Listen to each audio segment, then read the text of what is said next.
বন্ধুরা, আজকে বছরের শেষ দিন 31 তারিখ। আজকেও আমার লুগোকে তার আদরের দলি দিদি দেখো কি সুন্দর একটা উপহার দিয়েছে।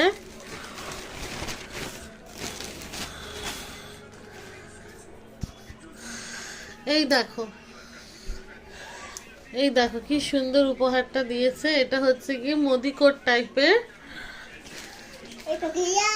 এই দেখো, ভালো হয়েছে না বলো? তারা তোমাদের হাতে ঝুলিয়ে দেখাই। দেখো খুব সুন্দর হয়, আমার তো ভীষণ পছন্দ হয়েছে। এটা ব্ল্যাক জিন্সের সাথে ব্ল্যাক ওর শার্ট আছে ফুল হাতা, ওই দিয়ে পরাবো আজকে বিকেলে। ওকে নিয়ে এটা পরিয়ে ঘুরতে নিয়ে যাব। ভীষণ সুন্দর হয়েছে। এই যে দলি দিদিকে থ্যাংক ইউ বলে দাও, থ্যাংক ইউ বলে দাও। তোমাকে এই যে এত সুন্দর ড্রেস দিয়েছে, এই যে থ্যাংক ইউ। গায়ে দিয়ে দেখাও ফ্রেন্ডসদেরকে।